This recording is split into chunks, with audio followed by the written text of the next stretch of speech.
I feel a great disappointment with my efforts to be useful to other people, because, well, because in most cases, my assistance either causes the worsening of the situation, or inability of this particular person to help himself or herself, or, of course, it reduces my abilities, my resources.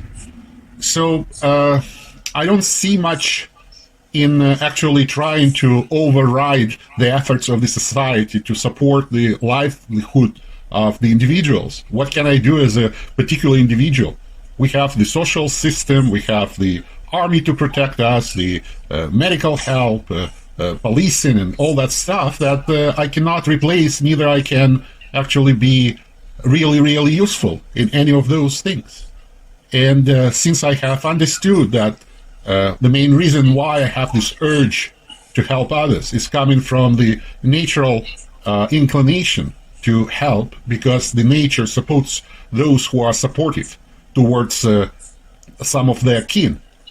When I realized that neither religious or ideological reasons or biological reasons are not good enough to deplete my resources in the effort of this additional assistance to whatever already is provided by the society. So it was a very expensive illusion of mine, and unfortunately, the illusion that has almost destroyed my life. So that's probably an updated view of how I see my tremendous efforts, especially during my service as an Orthodox priest and keeping the shelter in my own house. Ideological reasons were very solid back then. It was logical in doing so, based on the whole philosophy of the Christianity, even though that nobody really from the Christian world supported of what I've done. They were always saying that I'm too much into the physical support, material support, rather than looking at the spiritual parts of this this enterprise. So yes, it causes emptiness in one's soul and life when you're used to worry and provide to others, and then all of a sudden you realize that all those efforts were futile and excessive. And what's the other extreme is not to try to provide to others, but put yourself in a situation where you are provided by others with everything you might need. And that's probably the life that I'm leading right now. I'm doing whatever I think is interesting, like filming those videos for the YouTube channel. I'm renting the house, and I let in the roommates that help me to cover the costs. Now at the job market, for me to try to get, like people say, a real job, it's it's just pointless, right? Because especially in my age, in my early 50s, any physical jobs and with deteriorated health and other problems might not be very beneficial to me. It's like selling off your residual health that you might have. Also, during the pandemics, going out every time exposes you to especially the new variants that are tremendously contagious. And therefore, it's not a very good idea either. So, I would say that it's quite the opposite, the life I lead right now, to what I used to. But neither ways of life have been praised by anyone, anyways. So that's pretty much it. It sounds quite like a lonely journey. Yep, but I'm learning from cats. I do believe that their approach to life is way more perfect and way better developed than the human approach. In what sense? In every possible sense. First of all, how do they resolve the problem of the resources and the supply? They completely rely on humans. The modern cat doesn't even have the idea of providing to himself or herself, in case if it's a female cat. They have a lot of rights. They have manipulated people into accepting the anti-animal cruelty laws. There's a system of shelters that doesn't allow them to stay without food and support. Sometimes you might meet more homeless people on the streets rather than you will find the homeless animals, especially in countries like Canada. I've never ever seen a homeless animal on the streets of Toronto or whatever. Me neither. Yeah, you see humans outside on the streets, right? Exactly. So... Are there lots of stray animals in Russia? A lot, like in any country which is well, I would say that Russia is the third world country, but yes, the main source of adopting the animals is finding them on the streets. But our local system in Canada doesn't allow any animals being homeless. And you might say it's an initiative that comes from human, but that's the art of the manipulation, to make to believe those that are manipulated that they are doing it as an expression and exercise of their free will, while all their actions are directed towards the benefit of the manipulator. Another thing is that cats, they avoid most of the psychological problems that humans have. I believe they are not aware of their mortality. I think that the average cat perceives the world in a way of eternal existence. Like, I always existed, I will always exist, there's nothing to fear, and meditative approach as well. They don't make any particular achievements to strive to achieve. They meditate in most of the ways. The way how they sleep makes us wonder, maybe they're actually some kind of beings that exercise their perfect abilities in other dimension, like in their sleep. It will be very interesting to analyze, but we don't have these instruments to analyze their abilities to see the dreams. We don't know. But since they sleep 20 hours out of 24 hours a day, the average cat sleeps between 16 to 20 hours per day. And when we observe those cats while they sleep, we can see from their facial expression and their body language that they actually are getting utmost pleasure out of this process. Of course, nutrition, taking care of them, and everything else is provided. So also, like if you would be asked to choose which philosophy cats would adhere, I would say it's a Taoism, according to the teachings of Chinese philosopher Lao Tzu. Because they do not separate themselves from the universe. They are one whole with this Tao as a flow of the existence. But on the other hand, they still realize their separate I, being separate from this world. So, because when the cat is pursuing the prey or just playing, it's obvious that the cat realizing that there is him or her and the world around. So I would say it's a perfect combination of Western and Eastern philosophy in one package, which humans have never achieved. And I'm absolutely serious. It's not a joke or something.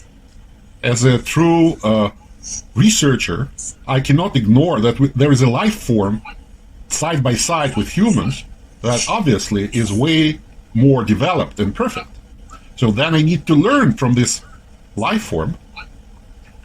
Of course, some of the things, because I am a completely different species, I cannot, unfortunately.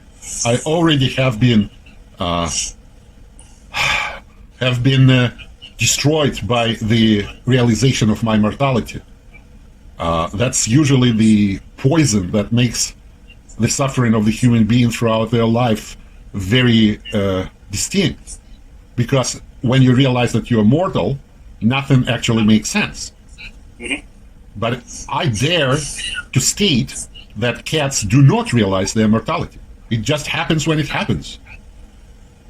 And in such, when I have described the ideal world, I always have said that even if this world is going to end tomorrow, but the creatures, the inhabitants, do not realize even the possibility of the termination of their world and their existence in this world, makes this world ideal still, compared to the world that would not be terminated, but the inhabitants actually realize their mortality and the even possibility of the world to end and their existence in thereof.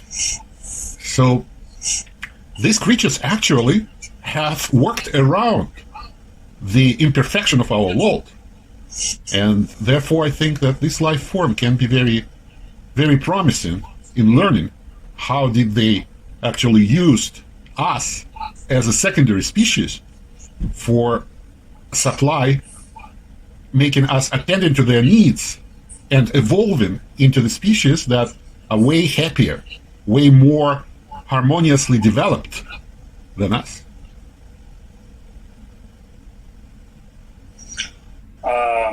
And I think that perspective also helps them to live life in the present, in the here and now. Absolutely. Absolutely. Like the best of human philosophy, whatever it is already in use in these creatures. It is already there. And the conditioning that they have achieved within the human society, they are not parasites. It's not like it's more than that. Being like trying to use someone without their knowledge of you using someone. No, we are voluntarily providing everything which is needed, and the guarantees of all the needs met for average cat is higher than for average human.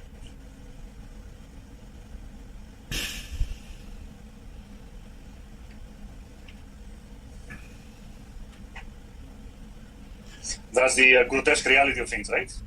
I'm 100% serious. I'm 100% serious. Like I'm thinking on the questions of how to harmonize my existence with this world. And actually what I was missing is that the life form that have actually resolved most of the problems that I cannot resolve during my whole life.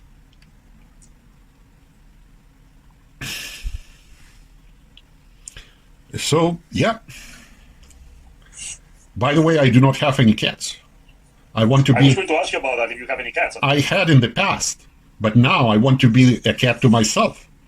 Why would I have a cat to serve when I can appoint myself as a cat and serve myself? So I would say that I'm approaching the ways the cat lives.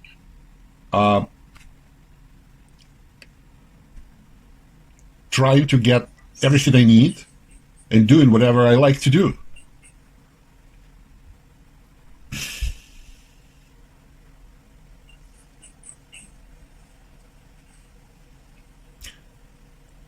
All our aims in life, right? All our efforts, all our ambitions are futile, are pointless. And most of us are smart enough to realize that even before we achieve them. And uselessness of our existence and efforts and everything else, creating the contradiction. Like in the morning, if you would have a cat, you need to wake up, you need to drive in the cold, you need to make the ends meet, you need to provide, you have responsibilities. Like imagine if a human would do the same thing that we allow the cat to do to you and your property. The cat would face, the human would face serious consequences. Like if a human would bite you, or destroy your furniture, or urinate in your boots or couch, the same things the adult person would do, he will be prosecuted and probably incarcerated for a good couple of years. While in the case of the cats, they are getting forgiven. And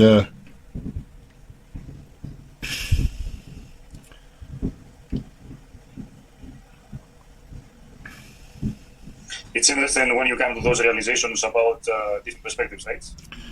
Exactly, but as a thinking being, I cannot ignore that. They have solved the problems even without approaching them. The problem of the mortality doesn't exist.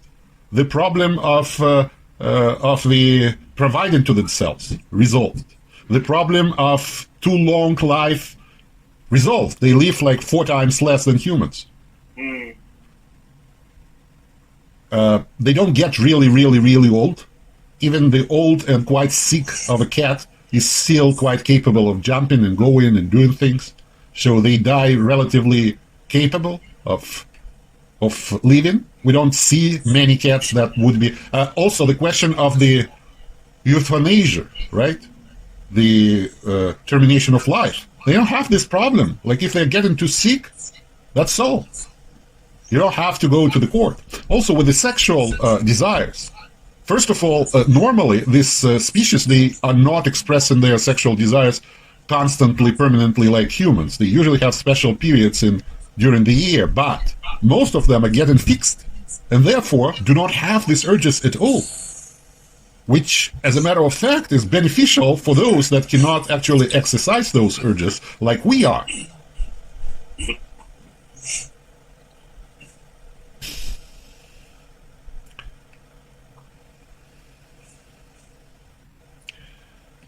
So, you would say that we are blessed being conscious, thinking, intelligent beings.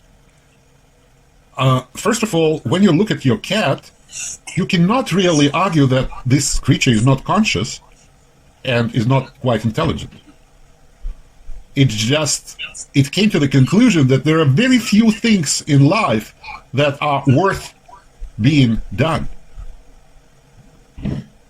And if we analyze what we are occupying ourselves with, actually, we find out that most of the things are completely pointless.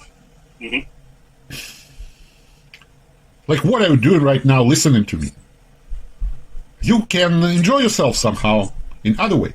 Well, the conversation with me is utterly enjoyable. But most of the conversations can be dull and boring and useless. You don't have the luxury of all the patients that present to you the case of being a cat as a preferable way of life. It doesn't happen to you every single hour, isn't it?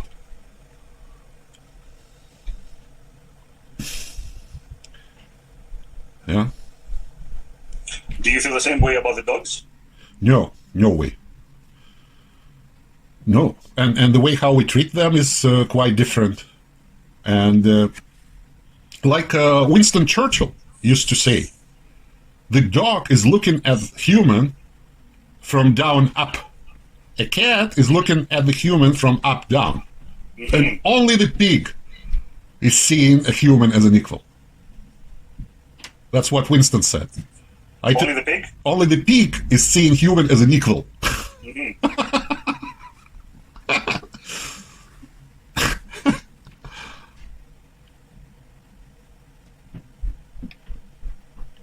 Anyways, that's the irony of it, that I've never been more serious in saying whatever I'm saying, even though it might sound sarcastic or else how. But that's the direction of my thought, is that I was stating that this world is unbearable. But that's not what you think when you're looking at the cat. When you're looking at the human, yes, even if the human looks happy, you know all the troubles that he can face. But what troubles the cat can face? What troubles? There are no troubles. It's a perfect life form that has adapted to the abilities that the modern human society can provide, and has evolved alongside with this human society in a way that is benefiting from all the benefits of the modern veterinary medicine the culinary achievements for pet food, and all other achievements that can be used to their benefit. Mm-hmm.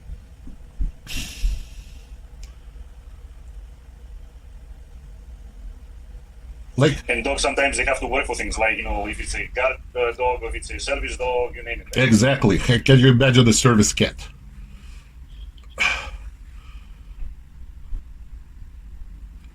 Yep.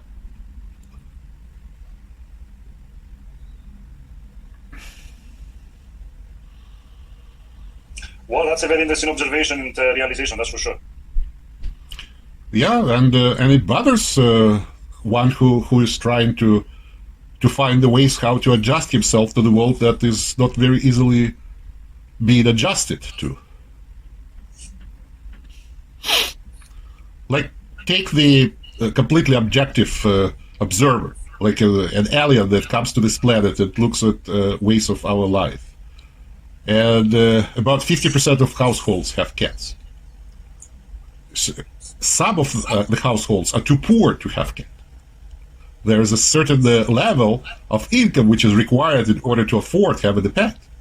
So it's not like it's their free choice not to have one. It's like a free choice of the pets not to be the part of the household that cannot quite afford them.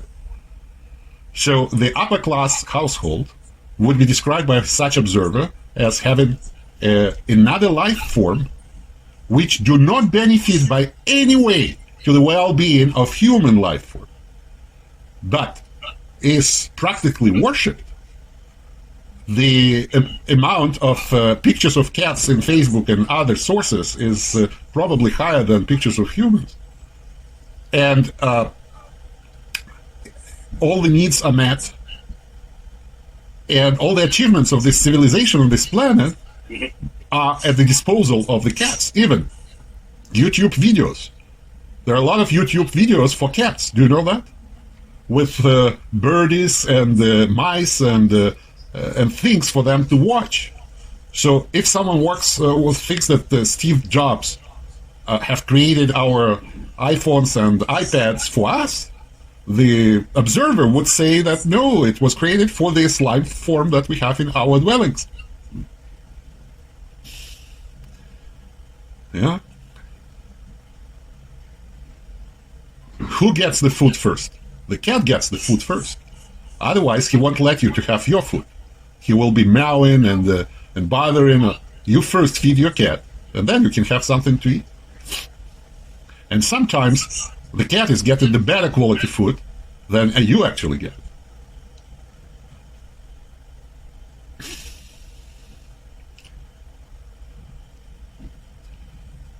I'm wondering if you share that with somebody else, and what is their reaction? What do they say about that? Who? If you share that with somebody else, and if you did, what other people say about your observation? That I'm joking, that I'm not being serious. That's what they think? Of course. But this is undeniably true. If you would be able to measure the level of suffering, especially psychological suffering and the different inconveniences that the human has to face during the day, like commute, like getting dressed, getting undressed, like taking care of yourself and cooking the food and cleaning the house, and then you will compare this to which grievances the cat faces. I'm sorry. It's obvious. This is the most free, most happy, and most successful life form in the present universe, which we know of. It sounds like a joke, but it's not a joke. If you just make a statistics, objectively, how many of miserable people we have, and how many of miserable cats we have in the developed society, the percentages, the difference will be staggering towards the numbers of miserable people. And there will be very few miserable cats that you would be defining as the exclusion rather than the rule. And I even doubt if there is any depressed cat or anything, right? Exactly.